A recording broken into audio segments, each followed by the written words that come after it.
Central Ohio's Democratic Congresswoman Joyce Beatty is celebrating a legislative victory after her anti-human trafficking bill made it through Congress and onto the president's desk for his signature.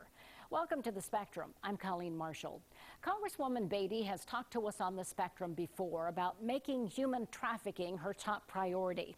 And she is apparently a persuasive advocate. Her bill passed the House by a vote of 402 to 3 and also got overwhelming bipartisan support in the Senate.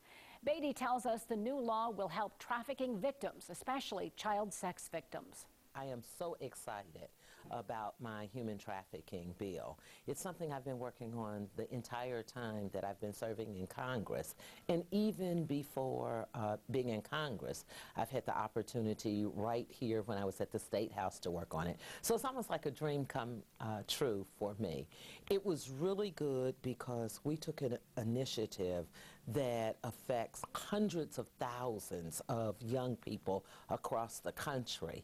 And it is the second largest illegal act next to illegal drug trade. And so being able to walk on the congressional floor and go through committee and watch it pass out of the House when it started just as my bill is H.R. 246 and passed unanimously gave me a great lift. Her work wasn't done. But then the reality starts setting in. So many of my colleagues had said to me, well, you know, a lot of people get a bill out of committee, you get it to the floor, and then it just dies. It never gets to the Senate. You never get your bill in it. So when the chairman of Judiciary announced that he was going to take my provision and put it in the Senate bill, that was just incredible for me.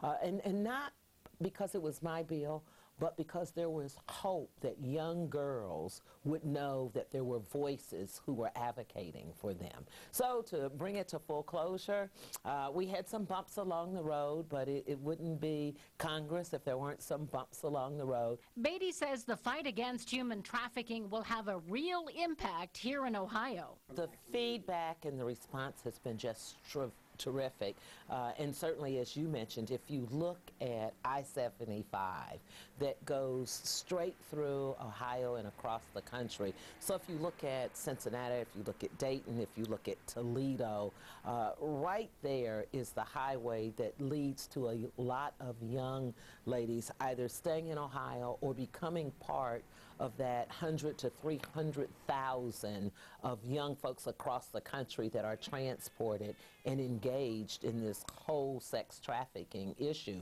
So we have heard from shelters, we have heard from parents of those who have had young children to fall in the traps of child sex trafficking. We've heard from law enforcement. In this community, it's just been overwhelming. There are so many not-for-profit groups who provide housing and furniture and shelter.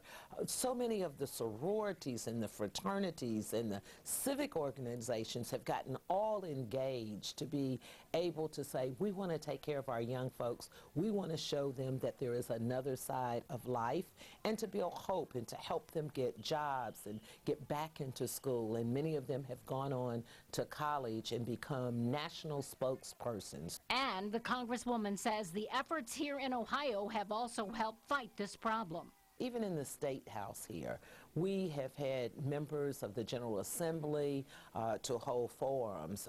Former Senator, now State Representative Teresa Fetter, made this a life commitment. And I'm honored that I've been able to work with her over the years on this issue, along with a lot of other individuals. They're the quiet soldiers, so I'm glad you mentioned that. There's a lady by the name of Sally Gibson, and she represents so many of us as individuals that she spends hours and hours just dedicated to getting this message out.